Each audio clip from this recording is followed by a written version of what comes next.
আছো বন্ধুরা? আজ তোমাদেরকে এক রূপকথার গল্প শোনাবো।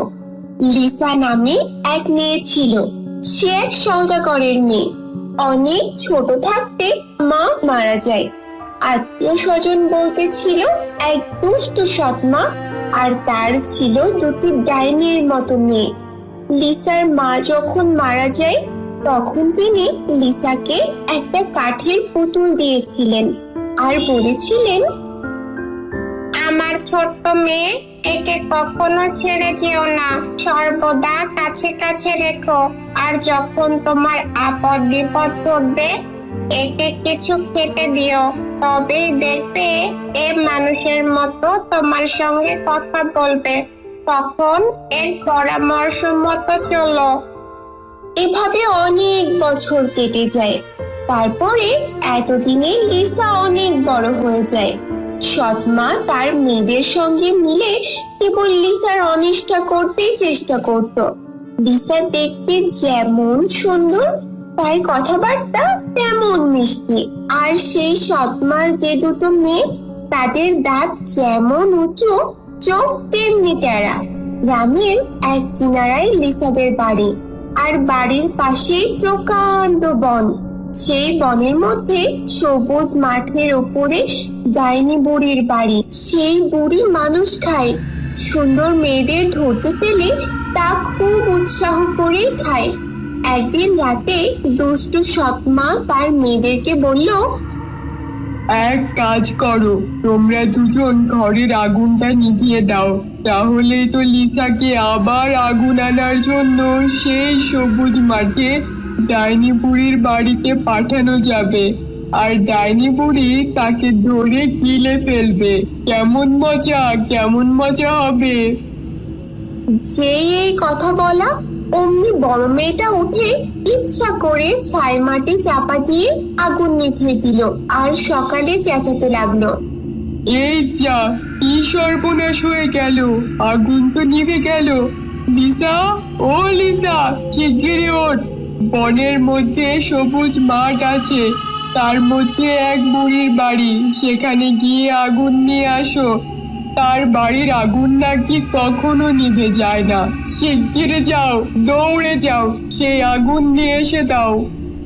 এই না বলে তারা লিসার চুল ধরে হিড় হিড় করে টেনে তাকে বাড়ির বাইরে তাড়িয়ে দিল। ঘরের খিল এঁটে দিল। লিসা বাইরে বসে কাঁদছে।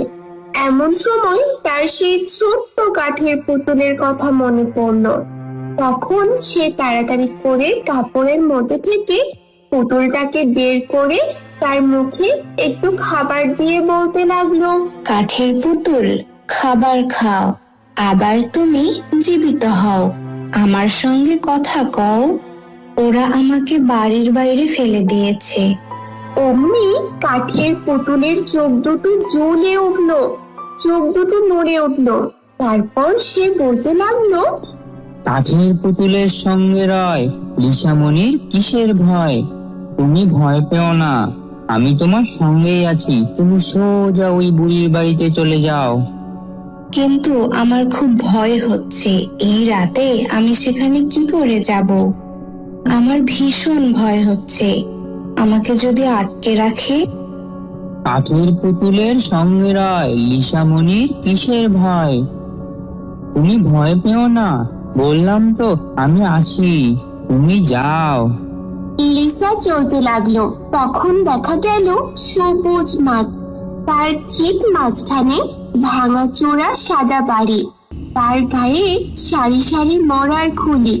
লিসা অবাক হয়ে দেখছে। এমন সময় হঠাৎ একটা সাদা লোক ঘোড়ায় চড়ে সাই সাই করে কোথা থেকে ছুটে এলো। এসেই সোজা বাড়ির ফটকের ওপরে ছুঁড়ে পড়লো আর ধা করে বাড়ির সঙ্গে সঙ্গে মিশে গেল। এ আমি কোথায় এলাম কাঠের পুতুল? আমার সবকিছু অদ্ভুত লাগছে, কিছু তো বলো। আমি সবকিছুই দেখছি, ভয় পাওয়ার কিছু নেই, আমি তোমার সঙ্গেই আছি। লিসা দেখলো সন্ধে হয়েছে, চারিদিকে অন্ধকার হয়ে আসছে। তারপর একজন এলো অন্ধকারের মতো, কালো কালো পোশাক, সে যে বাড়ির মধ্যে মিশে গেল, আর চারিদিকে ঘুটঘুটে অন্ধকার। এখানে মানুষের গন্ধ পাচ্ছি, কেউ তো আছে এখানে। আমার আস্তানা থেকে একটু বের হওয়া দরকার।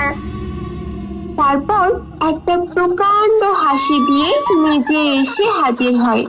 এসেই লিসার গন্ধ পেয়ে তাকে ধরে নিয়ে গেল। লিসা আগুন নিতে এসেছে শুনেই সে বলল, আগুনের বুঝি দম লাগে না? 3 দিন আমার বাড়িতে কাজ করো, যদি ভালো কাজ করতে পারিস তাহলে আগুন পাবি, আর তা যদি না পারিস তোকে আমি ঝোলে রেখে খাবো। কাল সকালে আমি বেরিয়ে যাব, সন্ধ্যের সময় এসে যেন দেখতে পাই আমার ঘর ঝাড় দেওয়া হয়েছে, আমার রান্না ঠিকঠাক মতো করা হয়েছে, আর ওই কোণে এক ঝুড়ি সোনার ধান দেখবি, তার মধ্যে অনেক কাকড়, অনেক খুদ, আর তার চাইতেও বেশি কালো ধান মেশানো আছে। সমস্ত ঝেড়ে বেছে রাখিস, খবরদার কিছু যেন ভুল না হয়। লিসা বসে বসে কাঁদতে লাগলো। তখন তার কাঠের পুতুলের কথা মনে হলো। সে পুতুলের মুখে একটু খাবার দিয়ে, কাঠের পুতুল, খাবার খাও, আবার তুমি জীবিত হও, আমার সঙ্গে কথা কও। কাঠের পুতুলের চোখ দুটো জ্বলে উঠলো, ঠোঁট দুটো নড়ে উঠলো। সে বলতে লাগলো, কাঠের পুতুলের সঙ্গে রয়, লিসামণির কিসের ভয়? তুমি নিশ্চিন্তে ঘুমাও গিয়ে, তোমাকে এসব নিয়ে ভাবতে হবে না, ব্যাপারটা আমি দেখছি। লিসা ঘুমাতে গেল। সকালবেলায় বুড়ি তার হামানদিস্তায় চড়ে বেরিয়ে গেল। আর কি আশ্চর্য, ঘরদোর সব আপনা থেকেই ঝাড় হয়ে গেল। খাবারগুলো উনুনে চড়ে আপনা থেকেই সিদ্ধ হতে লাগলো। লিসা অবাক হয়ে সেই ধানগুলো দেখতে গিয়ে দেখে তার কাঠের পুতুল সমস্ত ধান, সোনার ধান, কালো ধান, কাকড় আর খুদ সব আলগা করে ফেলেছে। কি কাণ্ড! এত এত কাজগুলো সব কে করে দিল? কাঠের পুতুল, ও কাঠের পুতুল, তুমি কি এই কাজ করেছো নাকি? বিকেল বেলা সাদা লোকটা ফিরে এলো। ঘুটঘুটে অন্ধকার রাতে কালো লোকটা ফিরে এলো। তারপর ঝমঝম খটখটাং করে বুড়ি ঘরে এলো। এসেই সে দেখলো ঝাড় দেওয়া ঠিক হয়েছে, খাবার রান্নাও হয়েছে, ধান বাছাও হয়েছে। তখন সে রেগে চিৎকার করে, হতভাগী মেয়ে, কে তোকে বাঁচিয়েছে? শিগগিরই আমায় বল। আমি যখন ছোট ছিলাম তখন আমার মা বাবা মারা যায়। আমার মা মারা যাবার সময় আমায় আশীর্বাদ করেছিলেন, তাতেই আমি বেঁচে আছি। এই না শুনে ডাইনি বুড়ি ভয়ে চিৎকার করে বলতে লাগলো, ওরে বাবারে, কার আশীর্বাদ নিয়ে এসেছে আমার কাছে রে? আমার সর্বনাশ করবে রে। এই নে তোর আগুন নে, আমার বাড়ি থেকে শিগগিরই বেরো। এই বলে সে লিসাকে বাড়ি থেকে তাড়িয়ে দিল আর একটি মরার খুলি তাকে ছুঁড়ে দিল। লিসা একটি লাঠির আগায় খুলিটাকে চড়িয়ে বাড়িতে নিয়ে গেল। তারা মহা খুশি হয়ে যে আগুনটা নিতে গিয়েছে, অমনি তাদের গায়ে আগুন ধরে তারা সবাই মরল। বাড়ি ঘর সব পুড়ে ছাই হয়ে গেল। লিসা আবার বসে কাঁদতে লাগলো। তখন কাঠের পুতুলের কথা মনে হলো। পুতুলের মুখে খাবার দিয়ে বলল, কাঠের পুতুল, খাবার খাও, আবার তুমি জীবিত হও, আমার সঙ্গে কথা কও। আমার মনটা খারাপ হয়ে আছে, আমার নিজেকে খুব অসহায় লাগছে। কাঠের পুতুলের সঙ্গে রয়, লিসামণির কিসের ভয়?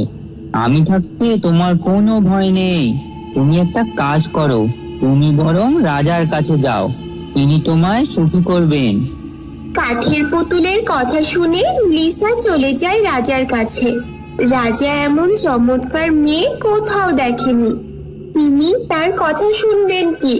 তাড়াতাড়ি সিংহাসন থেকে উঠে পড়লেন, বললেন, আহা, কি সুন্দর মেয়েটি গো! তুমি কার মেয়ে? কি তোমার দুঃখ? তুমি আমায় বিয়ে করো, আমার রাজ্যের রানী হয়ে থাকো। আমি তোমার সব দুঃখ দূর করব। কি আমার মনের রানী হয়ে থাকতে পারবে তো নাকি? কি বলেছিলাম না তোমাকে, রাজা তোমাকে খুশিতে রাখবে? মা ঠিকই বলেছিল, তুমি সাথে থাকলে আমার কোনো বিপদ হবে না। ঠিক তেমনটাই হয়েছে। এমনি করেই লিসা রানী হলেন। আর সেই কাঠের পুতুল সোনার খাটে মখমলের গদিতে রেশমের চাদরের ওপর ঝকঝকে পোশাক পরে শুয়ে থাকতো। তো বন্ধুরা, কেমন লেগেছে তোমাদের এই রূপকথার গল্প?